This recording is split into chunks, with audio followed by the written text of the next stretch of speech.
tap into your most original thinking, organize your ideas, and create the opportunities to launch your creative work. Unlocking your world of creativity with best-selling author and brand innovator, Mark Stinson.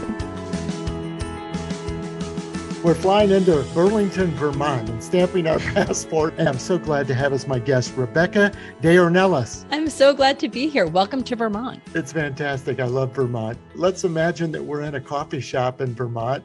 We're enjoying the scenery, the mountains, the trees, and just talking about creativity. Awesome. My favorite topic. Rebecca is the director of storytelling at a great group called the Pioneering Collective. And she's also a filmmaker. She's starting a new podcast, which I can't wait to hear about. A lot of creativity, Rebecca. When we say organize our ideas, sometimes it's like we have so many inspirations. Our do list is so long. How do you keep the plate spinning? Spreadsheets. Honestly, I love a good spreadsheet. No, but how do I keep the plate spinning? In terms of organizing ideas, to be honest, it's really more about prioritization than organization, right? Because not every idea is something that you have to make or you have to do. So really understanding like what's the urgency behind this, that whole why me, why now? Right? Am I the best person to tell this story in this format? Like, why do I have to do this at this moment? So you have to have passion behind it. And, a lot of creative pursuits, especially in the filmmaking world, you're going to devote 2-3 years of your time to that one pursuit. So you've got to have a long-term passion for it. It's like a relationship, right? Not just this, like, we're going to date for a little while. I'm going to write this script and then just put it in the closet. So what are you willing to commit your precious time to? Mm-hmm. And with your background in film, and now you're translating or applying that storytelling skill to helping C-suites and executives tell their story. How have you found the transition of that skill, that trait, to the corporate world? It's very interesting. One of the most important things to me as a storyteller is, and people are using this word a lot, I realize, but authenticity and telling real stories about real people. And when we think about the corporate world, we think of a very polished, perfect look, very high standard, highly educated, overachieving people. And all of that may very well be true, but we forget about the fact that there are also people who were born and raised in Vermont or Idaho or wherever around the world and had parents just like you and me and had all of these life experiences that brought them to where they're at. So what I help to do is to really focus on that, because those are the places where not just other C-suite executives can connect to those stories, but everybody can connect to those stories. It's like, my circumstances and the job title that I have and the way my life looks right now may be completely different to this person, but like I really relate to their journey with bullying or their struggles with mental health or family addiction or things like that, the very real things that we deal with our own lives. So I try to bring that human, personal perspective to all of the stories that we tell. It's so interesting you say about sort of the relatability and the connect. Do executives appreciate the fact that they want to be more human, or do they come to you first saying, hey, I want to tell my story in a very polished way, and only later can they open up and unfold that story? So it might not be a totally conscious desire to be authentic and vulnerable and say, hey, I want to, come to you, Rebecca, and tell you my life story. And, this thing that happened with my mom. I don't think that anybody's ever come to me with that, but I don't think that anybody has come to me expecting that they're not going to get that either. Mm-hmm. So they have to have some sort of willingness to share that vulnerable part of themselves.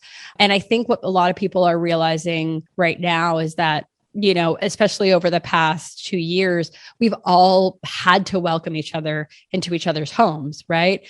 Like we're all working remotely. So our leaders are seeing each other's dirty laundry in the background, literally and figuratively. Yeah. So there's no hiding. And the more that people have embraced that, the more people want to see that, number one.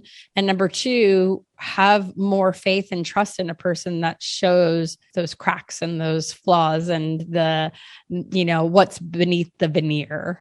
And what process do you think about when you're doing that? As you're opening up, as you're sort of unfolding and revealing their story, do you have an approach? Honestly, I would say that my template and approach is really just listening, because I don't think that I interact with, of course, there are parts of me that are essentially me. So I'm going to bring that to the conversation. But I think that each individual is an individual. Each person is going to need something a little bit different to be willing to unveil those layers, right? So if I come with this prescribed notion of like how I'm going to get this or that out of Jane or Bob, then it's going to be contrived and not organic, and it's not going to, build the trust that needs to be built between me and that person. It's really all very, very personal. And that is something that I bring with me, but also that I've learned a lot at Pioneering Collective, because it's a personal executive thought leadership, PR community and firm. Every single thing that we do is so bespoke and so hands-on with each member of our team that we really just take a personalized approach to every aspect of a member's journey. Mm-hmm. So I wouldn't say that I have a strategy for getting a story out of a person. I just have a willingness to listen, and maybe even am perceptive at what other people need in order to feel comfortable enough to share their story. Mm-hmm. And more or less translate what you're hearing, not just listen per se. Yeah, exactly. And reflect back. I think people need to know that they've been heard and that they've been heard correctly. If someone shares something with me, I want to make sure that the story that I'm translating for them, that I'm putting together for them, is not my interpretation of the story, but their actual story. Being able to say back like, okay, so what you're saying, Mark, is that this is how you perceive this area in your life, or this message that was sent to you, as a child. And that's the reason that you decided to go into the healthcare tech world and into, marketing. And so like why you became so passionate about it, right? Like following those little trails. And sometimes it's like, oh yeah, I guess that does make sense. And sometimes it's just being someone who can put the words together for them as to like why they have the passion and the desire to do what they started out doing. Yeah. Well, speaking of passion, let's be sure that we talk about some of your own passion projects. Yeah, you have a great film called The Sleepless that premiered last year at the Big Apple Film Festival and was even named a Best U.S. Feature by the New York Independent Cinema Awards. Congratulations. Thank you. Tell us about that project, The Sleepless. Yes, The Sleepless is my partner, my husband, my co-producer, is a director and a writer, and I'm a producer and an actor, and he is an insomniac. And so he was walking around the streets of Brooklyn while we were still living in Brooklyn one night and was like, hey, what would happen if two people met up at this time of night, 2, 3 o'clock in the morning, and went on an impromptu date? And so that became a movie. And that's what it really is. It's about two chronic insomniacs who go on an impromptu date when they meet at a bodega one night, getting coffee and a bagel, which is, very New York scene, right? I love that. I may have seen him walking around. I did a little midnight vigil on the Brooklyn Bridge a couple of years ago. Maybe I saw him walking the streets then. I feel so bad for you who cannot sleep. I mean, I do have issues sometimes falling asleep, but once I am asleep, I am out. I think I just tire myself out so much throughout the day that I'm just like, and we're done. Yes. Well, from now on, I'll be calling my wife my co-producer as well. So I think you've really given me an inspiration of that title. But let's talk about the process of making a film like that, where you're taking, a very personal story, but then turning it into a film. Yeah. So you're taking a very personal story, but then you also want to reach the widest audience possible. So it sounds like pretty counterintuitive. But again, it really just comes back to, am I being real? Am I being honest? Am I being human in this story? Because the more that you are, the wider the reach. So one of the things that I was really kind of surprised by with the Sleepless was I considered it to be, it's two people walking around in the middle of the night and they're just speaking about life and topics in the world. And I considered it to be a very millennial film, right? Like a pretty standard millennial film. And yet, we were asked to speak, continuing learning, like education classes. And we went into the class. It was a virtual class. So we went into the Zoom and it was all people in the boomer generation. Like I thought continuing, it was going to be like a master's class. And it was the amount of support and understanding and questions and interest that we got from a generation that I didn't think that we were really aiming for. And also a lot of the reviews that we got, and, people, you could tell people would comment on the fact that oh, so this is what dating is like these days, right? So you knew that they weren't necessarily part of the millennial generation, but it really, it kind of floored me and how wide of a reach we went and how much people loved this film. And I really think it was just because we were honest about what we really think about and what we really fear. There's a lot of talk about why are they up so late? Why can't they sleep? And, my character has a line that's maybe the question is, how can everybody else sleep with all this going on in the world? Right. So when thinking about transferring from okay, I'm making this film and I'm an artist and I want it to be, something that I am very close to and very passionate about and something that's almost cathartic, right? Because it's a part of myself. Two, I want everybody to like it, right? Right. It's really just sort of hunkering down on how honest can I be? How me can I be? And that's even maybe showing the things about yourself that you don't want to show. So true. First, listeners, my guest is Rebecca de Ornelas, and you've got a new podcast you've been developing. It's going to be launching here. Tell us about that. Yeah. So the podcast is called The Waystation. It's sponsored by Pioneering Collective. And it is a podcast where in every episode, we're going to explore very common human experiences and themes, but told through three vastly different perspectives. So we'll have three storytellers come onto the show and tell about their experience with a universal theme, we're doing mental health, control, isolation, home, identity, these things that everybody has a story about, right? But we're keeping a focus on, are we representing all genders, all sexualities, people from every state, every country. We've actually got someone coming on one of our episodes from Nigeria. And I was like, yes, we're really reaching, right? So the goal for the show is to tell these diverse stories and showcase the fact that even though these experiences and the circumstances and the facts of all of these lives may seem very different, there are things that we can all relate to.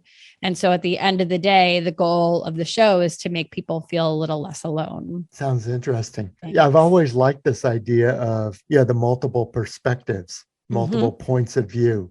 And I think of your word diversity. And I think maybe we've underappreciated the diverse experiences of people. Right. If we only look at demographics, which is important. All I'm saying is you layer on the fact that we all have different experiences, and it's almost a parlor trick now, but you can show people the same film or the same video of an accident or something like that, and everybody sees something different. Yeah. Everybody sees something different. You're witnessing it in a different way. Yeah. And, it might evoke different emotions, but especially with this podcast, it's over the past couple of years, we've all seen how many opinions there are out there and how disconnecting it can be because of that. and sort of isolating. And, we were all literally isolated. And then figuratively too, it's like, wow, there's just so many opinions and so many views on what's going on in the world right now. And I don't know how to feel like I'm connected to anybody because everybody also seems like they're fighting all the time, especially on social media. And it's like, hey guys, let's remember the things that make us human, the places that we can connect. And no, we don't have to feel the same way about everything. We don't have to think the same way about everything, but there are those places of connection, and let's focus a little bit more on those. And that's what we're trying to do with the Waystation. Mm-hmm. Well, it sounds like a great program. And it's interesting to pick back up on your point about listening. Have you found that there's a question or a way to actively listen that's coming out in these groups on your podcast that say, they're not trying to persuade, it's not an argument, and it's not a cable TV show with the 4 windows of people trying to get their point across. Instead, are people listening to each other in a different way? On the podcast. Yeah. Is there a way that they're showing true interest in the other person's point of view?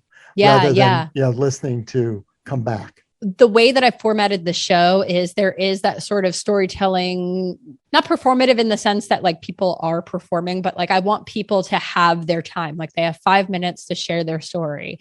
And, I send them questions in advance so that they can share what was their perception on said theme as a child, what were the messages that they had, and then moving forward through their life, what was the turning point, and how are they different, how are they changed now, right? So the basic like structure of a story. And then I don't interrupt with any questions really as each person goes through theirs, but in between I ask the other people to tell me what they picked up on the other person's story. So what did you relate to? Were there any phrases? Were there any words that really stood out to you? Was there anything that really affected you? And the energy that creates and allows for the next person who shared their story and the next person that's sharing their story is like, oh, okay, I'm actually being heard because there's a quiz after this. Right. If I'm going to be asked. Yes. Yeah, exactly. It sounds like a great format. Rebecca, remind us the name of the podcast and where we're going to find it. Yeah, the Waystation. It'll be available on Spotify, Apple Podcasts, and anywhere that you listen to your podcast. And then you can also visit the Pioneering Collective website to learn more about the podcast and, of course, about Pioneering Collective. But we'll have an offshoot page there as well. And that's pioneeringcollective.com. Fantastic. And listeners, you'll be among the first people to hear the new podcast, The Waystation. So tune in. Rebecca, great being with you. I love comparing creative notes with you. Thank you so much. This is a lot of fun. This is a great conversation. And listeners, we're going to continue this conversation. We've been in Vermont today with Rebecca de Ornelas, but we'll continue our around the world journeys. We'll talk to more creative practitioners coming up in the next episodes. We'll find out what inspires them, how they organize their ideas, and most of all, getting the confidence and the connections to launch their work out into the world. So come by again for the next episode, and we'll continue unlocking your world of creativity. We'll see you soon. Unlocking Your World of Creativity with best-selling author and brand innovator, Mark Stinson. This program was produced by BSB Media, creators of IntelliKey Leadership Stories, Unlocking Your World of Creativity, and thepeaceroom.love.